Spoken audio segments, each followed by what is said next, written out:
What was the mood in practice since the loss at Michigan? What was the focus on coaching with you and the guys?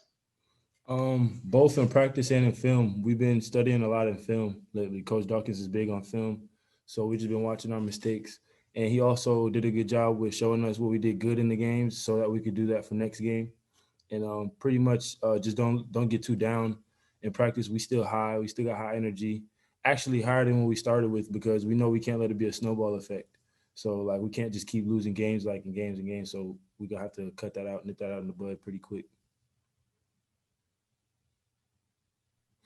Uh, CJ, I think Coach Dawkins said the other week that were you out of the preseason for a little while? Were you not able to practice? And when did you finally come back? Because he said, things were coming a little bit slower for you. Obviously, you're new to the program as a transfer, and maybe you weren't able to practice for a while. Did you only recently start practicing right before the season?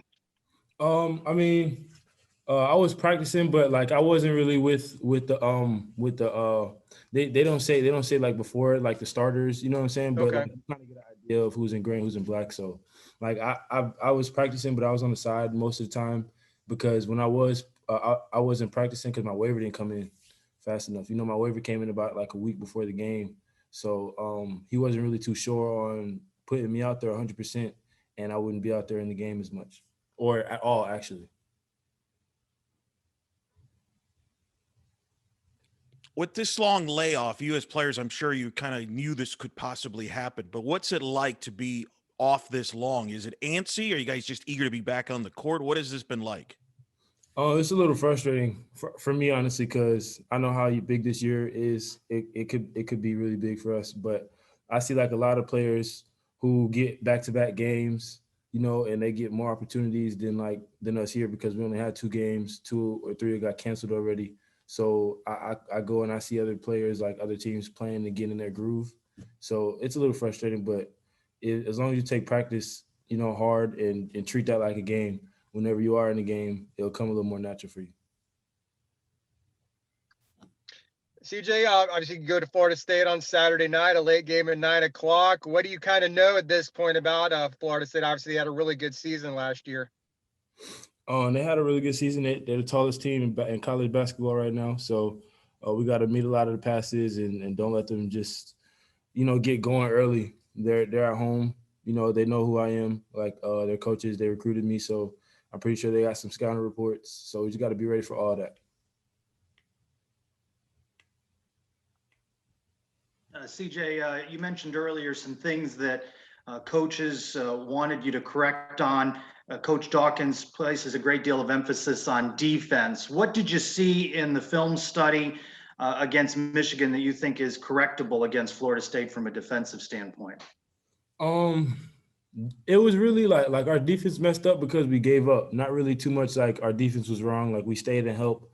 You know what I'm saying? We did a pretty good job on that stuff, but like we were just like giving up towards the end. I think that's the biggest thing that we can't do for Florida State is just not give up. Like if you give up, period, like defense is gonna look a little shit. Excuse my language. Defense is gonna look a little a little like shaky. Offense is gonna look shaky. So you just can't give up. That's really like our team is like new to each other still, and we haven't been playing that many games. So like we don't know how to react to losing. I guess like I feel like it takes chemistry for you to be able to get out of a loss. And when we play against like Florida State, we just can't give up.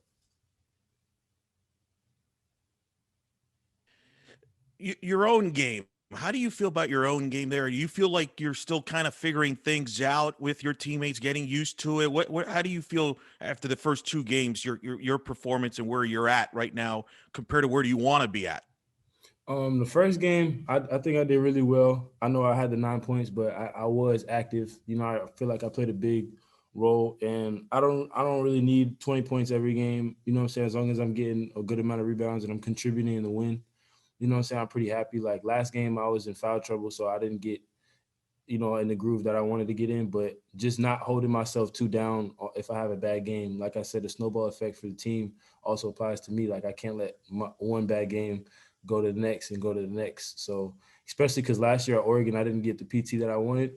You know what I'm saying? So it's like I wasn't really out there as much. I was just kind of in and out, as opposed to here, I'm out there 10 minutes, 14 minutes at a time, where it's like, all right, like you could like no matter what the score is, you know what I'm saying, just go out and play hard. With the in, I can't hear you. with the injury, I still can't hear you. Your thing went off again. There you go. there we go. With the changes, with the injuries at the point guard position, what changes do you expect in the offense? We got a pretty basic offense. Like, we do got some stuff where the point guard does need to come down and take, but a lot of our offense could be initiated by anybody. So really, it's not really like who brings the ball down. It's just leadership. You know what I'm saying? When we have a couple guys with leadership, you know, Sean isn't the point guard, but Sean is a great leader. You know what I'm saying? So it's like we don't really like need the point guard for the point guard stuff.